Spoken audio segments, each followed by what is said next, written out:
I'm actually surprised by how difficult this decision has been. That was why locking my hair was even something that was also easy for me. Kind of prison. It's not that serious. It really isn't. Ooh.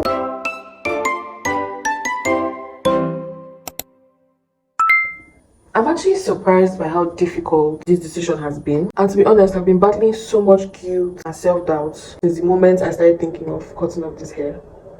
It feels like I'm throwing away progress. But at some point, I just had to remind myself that it's really just hair.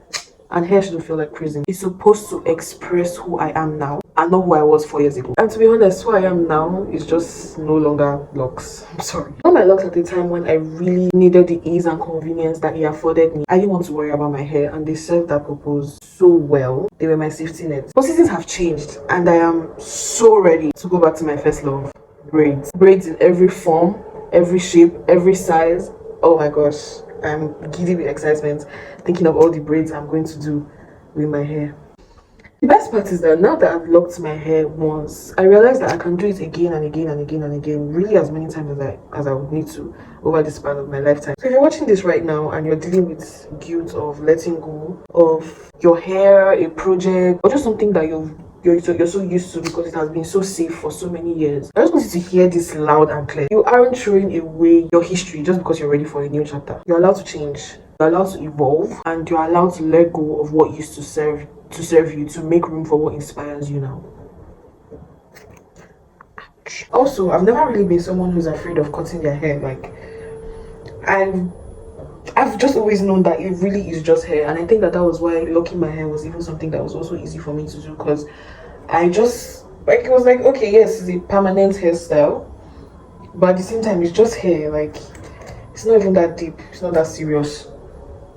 So I knew that this hair had to go the moment it began to feel like it was something much more than that. Like, the moment it started to feel like some kind of prison, I knew that, okay, it's time for me to actually just let this hair go. And you know what? I thought I was going to be so sad and so devastated by the time I actually began to cut my hair. But it doesn't feel that bad. Like, it doesn't feel that bad, I beg. It's not that serious. It really isn't. Oops. Plus, I'm not going scudos or going bald. Like, it's really just right there. I realized that I was spending so much money on my retires because every time that I would go to get my hair relocked, I would want to do an extra style on top. So, like, I was spending as much as I would spend on braids on my retire. Retiring alone will cost me like 15k. Then I'll now want to do an extra style on top. That one will now cost me another how much? Ugh. I was just like, oh no, it's better for me to just let it all go. Okay. Hair is a bit uneven. Here is higher than here. So let me see if I can fix that.